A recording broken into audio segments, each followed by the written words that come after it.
Olá, eu sou a Daiane e estou aqui com os alunos do SESI SIC para falar sobre o combate ao coronavírus. Esse podcast tem a intuição de falar sobre a economia do país em relação ao combate ao coronavírus. E eu vou passar agora a falar para a Maria Beatriz, para sabermos a opinião dela em relação à economia, o governo e esse combate que estamos tendo diariamente a essa pandemia. Maria, por favor, fale conosco. Boa tarde, eu sou a Maria Beatriz e eu vou falar um pouco sobre a minha opinião sobre o que está acontecendo nessa pandemia, como que o governo está agindo. Então, segundo várias pesquisas que eu fiz, o governo está sendo muito eficiente, a maioria das pessoas está apoiando e o governo ele gastou 25% dos recursos que foi colocado ao coronavírus, então é uma porcentagem muito boa. Devido às condições que estamos, né? Então, ele gastou mais ou menos 64,5 bilhões. Eles gastaram com o combate ao coronavírus. E eles também estão tomando algumas decisões, como a quarentena, né? Que muitas pessoas estão em casa e eu acho isso muito eficiente. Ok. Renato, você concorda com a opinião da Maria? Converse com a gente. Olá, eu sou o Renato e eu respeito a opinião da Maria, mas pensem comigo. No final do ano passado, tinha 11% de desempregados no Brasil, no final do ano passado. E no começo desse ano, no primeiro trimestre, já aumentou para 12,2%. Ou seja, tem 1,2 milhões de pessoas na fila do desemprego. E com isso, tipo, como você quer que a gente vá para casa, para quarentena, sendo que a economia do Brasil está caindo, sendo que o aumento do desemprego está crescendo? Para você ter noção, a queda, o PIB caiu, está caindo, entendeu? Não só no Brasil, mas em outros lugares, como no México, que caiu menos 6%, na Argentina, que caiu menos 5,2%, no Peru, que caiu menos 4,7%, no Chile, que caiu menos 3%, e na Colômbia, que caiu menos 2% do PIB. E no Brasil, caiu 5% do PIB. E para crescer de novo, só vai crescer o ano que vem, que tem média para crescer de 3,1% ano que vem. Você entendeu? Tipo, a quarentena não está sendo a solução. Você está se prevenindo contra o vírus, mas a economia do Brasil está caindo por causa disso, entendeu? Então, esse é o meu ponto de vista. Eu sou totalmente contra o que a Maria disse. Ok. William, você concorda com a opinião do Renato, com a opinião da Maria? Tem algo a acrescentar sobre isso? Então, a minha opinião basicamente é que eu concordo com alguns pontos que a Maria e o Renato citou, mas com algumas modificações, eu diria. Começando pela questão do isolamento social. De fato, como o Renato disse, essa é uma solução a curto prazo. Ela não pode se alongar muito, porque se ela continuar dessa forma, no futuro vai aumentar muito o nível de desemprego, acarretando assim o aumento também da pobreza da população. Além de falar da questão das empresas de pequeno e médio porte que vão fechar. Outra questão é que uma alternativa que ultimamente tem se comentado, até aqui no Brasil foi cogitado instalar, foi o isolamento vertical. Basicamente, o isolamento vertical ele foi criado por David Katz e outros especialistas. David Katz, no caso, é o diretor do Centro de Pesquisas do Wiley Griffin. E basicamente essa alternativa consiste assim: eles vão permitir que as pessoas que não estão no grupo de risco circulem novamente, realizem suas tarefas como de costume e só vão manter o isolamento social para aqueles do grupo de risco.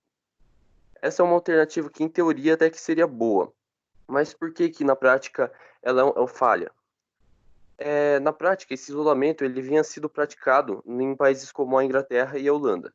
Só que esses países voltaram atrás dessa decisão depois de um estudo que foi divulgado pelo Imperial College London, que fica na Inglaterra também, que estava dizendo que, em segundo estudo, em um cenário de pico de contágio, se os países que adotaram essa medida de liberar as pessoas, evitando só que o grupo de risco circule, eles necessitariam ter o dobro de alas que eles têm hoje em dia para assim atender a demanda da população, que estaria com algumas, vamos dizer assim, alguns efeitos colaterais.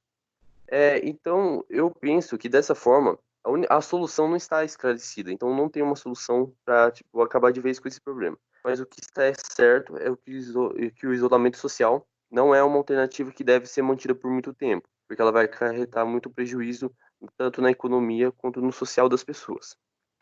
Então, eu acredito que a melhor alternativa para desenvolver alguma uma espécie de cura seria a questão do investimento em pesquisas, o que aqui no Brasil não está ocorrendo da maneira adequada.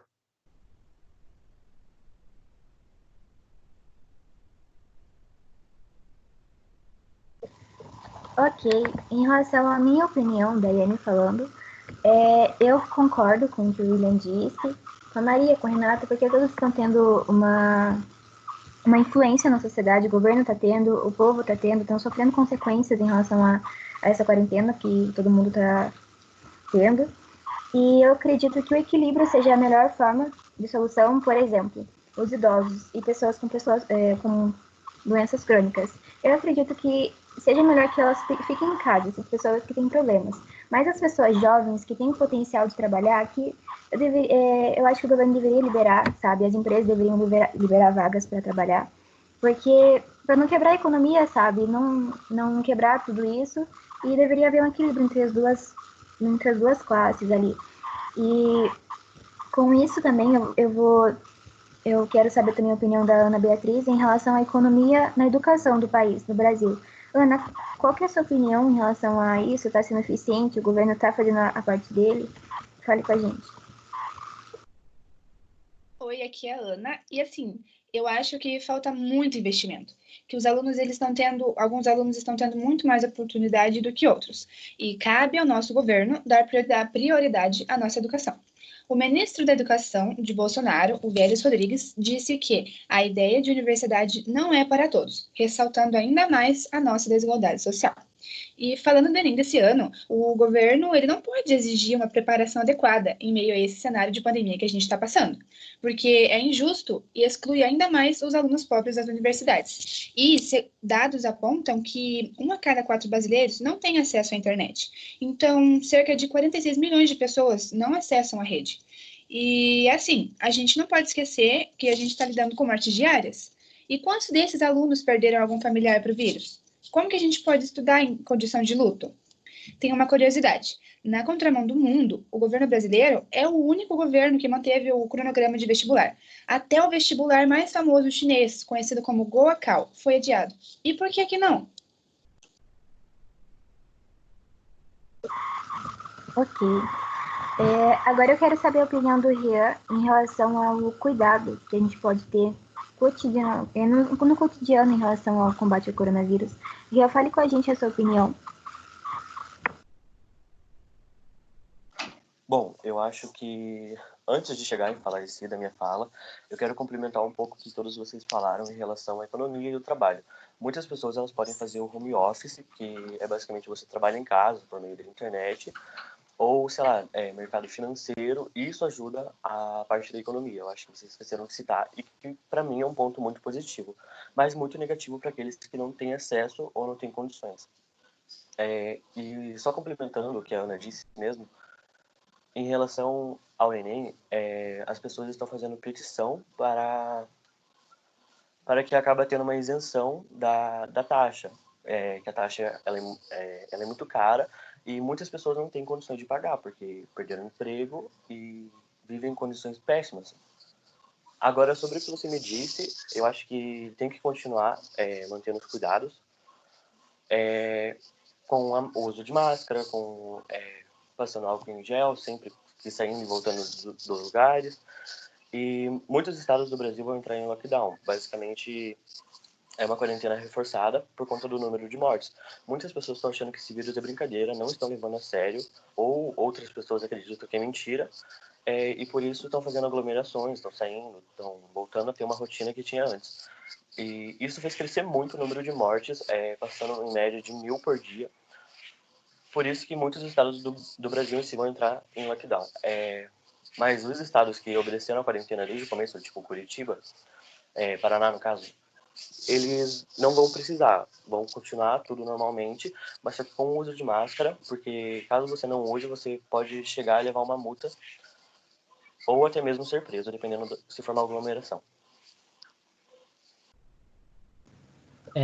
Só queria dar uma falinha aqui sobre a opinião do Rian. Eu concordo com ele que tem o home office, mas devemos lembrar que tem trabalhos que não podem ser feitos, trabalhos tipo feito a longa distância. como o mercado e outros trabalhos que são precisos que tenham pessoas lá para agir, entendeu? Então, eu acho que sim, eu concordo com você que, tipo, que tem o home office, mas eu acho que também é necessário ter pessoas trabalhando na rua para poder trazer o sustento para casa.